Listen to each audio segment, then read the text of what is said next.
L'Afrique, ce continent si riche en histoire, en culture et en civilisation, est souvent mal comprise, voire mal représentée. Prenons un moment pour plonger dans les profondeurs de son passé, un passé qui remonte à des millénaires, bien avant que les frontières modernes ne divisent ces terres. Aujourd'hui, nous allons explorer une vérité souvent occultée, l'identité des peuples anciens de l'Afrique du Nord et du Nord-Est, et leur lien indéniable avec les grandes civilisations que le monde admire encore aujourd'hui. Commençons par un terme qui a longtemps été utilisé pour désigner les habitants de l'Afrique du Nord, les Berbères. Les peuples dits berbères parlent des langues issues de la famille afro-asiatique, telles que le tamazite, le kabyle, le chleu ou encore le rifin, chacune ayant ses propres variantes et spécificités régionales. Leur culture varie également selon les régions. Les Touaregs du Sahara ont un mode de vie nomade distinct de celui des Kabyles de l'Atlas en Algérie ou des Chleux du Maroc. De plus, leurs pratiques religieuses et traditions diffèrent, certaines tribus ayant préservé des croyances ancestrales tandis que d'autres ont été influencées par l'islam ou le christianisme au fil des siècles. Cette diversité montre qu'il est réducteur de considérer ces peuples comme un bloc homogène. Cependant, plusieurs historiens et chercheurs contestent cette appellation, arguant qu'elle est une construction coloniale et qu'elle ne reflète pas fidèlement l'identité propre de ces peuples. Des auteurs comme Gabriel Kahn et Mohamed Shafik ont étudié l'histoire des populations autochtones d'Afrique du Nord en mettant en lumière leur diversité culturelle et linguistique, loin des généralisations imposées par les récits historiques extérieurs. Mais saviez-vous que ce mot n'a rien d'africain? Il vient des Grecs et des Romains, qui appelaient ces peuples barbares, un terme signifiant simplement étranger. Pourtant, ces peuples avaient leur propre nom bien avant que les Européens ne posent un pied sur leur terre. Ils formaient des tribus aux identités et aux cultures riches, comme les Garamantes, les Numides ou les Maures. Alors, pourquoi continuer à employer un terme qui les réduit à des étrangers sur leur propre territoire? Pourquoi perpétuer une terminologie imposée de l'extérieur? L'historien grec Hérodote, souvent qualifié de père de l'histoire, nous éclaire sur la façon dont les anciens voyaient l'Afrique. Selon lui, il existait 4 grandes nations sur le continent, 2 indigènes, les Éthiopiens et les Libyens, et 2 étrangères, les Phéniciens et les Grecs.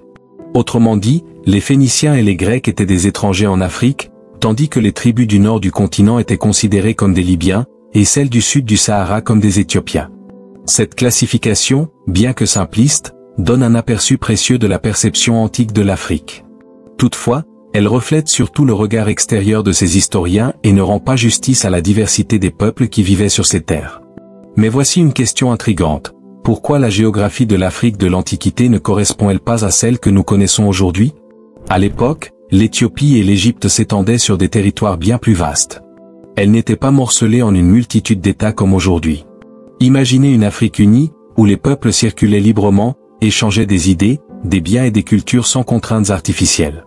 Cette Afrique-là a existé, et il est essentiel de la comprendre pour saisir l'histoire du continent. Les premiers habitants de l'Afrique du Nord étaient appelés les Hamites. Ce terme a été utilisé dans le cadre de la théorie hamitique, une hypothèse raciste développée au XIXe siècle par des anthropologues et historiens européens. Selon cette théorie, les civilisations avancées d'Afrique, comme l'Égypte antique, n'auraient pas été fondées par des Africains noirs, mais par un peuple hamitique supposément plus proche des Européens ou des Sémites. Cette idée a servi à minimiser l'apport des peuples noirs dans l'histoire et à justifier la colonisation en suggérant que seuls des peuples non nègres pouvaient être à l'origine de grandes réalisations. Pourtant, les recherches archéologiques, linguistiques et génétiques modernes ont largement invalidé cette théorie, confirmant que les peuples autochtones de l'Afrique du Nord et de la vallée du Nil étaient bel et bien des Africains noirs, étroitement liés aux populations subsahariennes. Ainsi, la théorie hamitique apparaît comme un outil idéologique destiné à nier la capacité des Africains à construire leur propre civilisation. D'après Hérodote et de nombreux autres historiens, ces Hamites étaient noirs, tout comme les Égyptiens. Ce peuple a joué un rôle fondamental dans la formation des grandes civilisations africaines, notamment celle de l'Égypte antique. Mais au fil du temps, une tentative systématique a émergé pour les distinguer des autres Africains. Pourquoi? Parce que certains ont refusé d'admettre que des peuples noirs avaient pu bâtir de si grandes civilisations. Cette division artificielle, appelée théorie hamitique, a été utilisée pour minimiser l'impact des peuples noirs sur l'histoire mondiale. L'idée que les peuples noirs n'auraient pas pu développer de telles civilisations a été renforcée par des récits eurocentrés, qui ont tenté d'attribuer l'essor de l'Égypte, de Couche ou de Carthage à des influences étrangères. Par exemple, l'explorateur et écrivain britannique Samuel Baker affirmait que les avancées de l'Égypte antique devaient forcément provenir d'une influence extérieure, tandis que l'égyptologue George Reisner suggérait que la Nubie ne pouvait être que le reflet des civilisations du Nord. Pourtant, les preuves archéologiques et historiques sont claires, ces civilisations ont émergé d'un héritage proprement africain, comme le confirment les travaux de Cheikh Anta Diop et Théophile Ogbanga. Prenons un autre exemple frappant, la langue. L'hébreu, le phénicien et le cananéen étaient des langues parlées bien avant l'arrivée des Araméens, d'Abraham, d'Isaac et de Jacob. Selon les recherches linguistiques, ces langues appartiennent à la famille sémitique et partagent des similarités structurelles. Des linguistes comme Joseph Greenberg et Christopher Ehret ont étudié ces connexions, montrant que ces langues trouvent leurs origines dans des interactions culturelles et historiques complexes au sein du monde antique. Or, les Cananéens qui parlaient ces langues étaient des Noirs. Leur plus grande ville, Carthage, située en Tunisie, était une puissance incontournable du monde antique. Pourtant, combien de personnes savent que Carthage était une civilisation africaine? La Bible elle-même apporte des éléments clés sur cette réalité. Dans le livre de la Genèse, il est écrit que les fils de Noé, Couch, Mitzraïm, Pout et Canaan qui régnaient sur différentes parties du continent africain, Couch sur le Soudan, Mitzraïm sur l'Égypte, Pout sur la Libye et Canaan sur la terre qui porte son nom. Ces régions étaient habitées par des Africains. Mais au fil du temps, la perception de ces peuples a été modifiée pour les détacher de leurs racines africaines. Un autre aspect souvent oublié concerne la géographie. Avant la construction du canal de Suez en 1869, l'Afrique s'étendait jusqu'aux fleuves Tigre et Euphrate, une affirmation qui repose sur des cartes anciennes et des descriptions historiques, notamment celles d'Hérodote et de géographes arabes médiévaux. Cette vision reflète une perception antique de la continuité territoriale entre l'Afrique et ce que l'on appelle aujourd'hui le Moyen-Orient. Ce que nous appelons aujourd'hui le Moyen-Orient faisait en réalité partie intégrante du continent africain. La séparation géographique de cette région n'est qu'une construction récente, qui a eu des répercussions sur notre façon de percevoir l'histoire. Des historiens comme Flavius Joseph, Plutarque, Tacite et Diodore de Sicile ont tous rapporté que les Hébreux originels étaient un groupe d'Éthiopiens et d'Égyptiens qui ont migré vers la terre de Canaan. Cette terre était habitée et gouvernée par des Africains. D'ailleurs, Jésus lui-même est né à Bethléem, en Palestine, une terre historiquement africaine.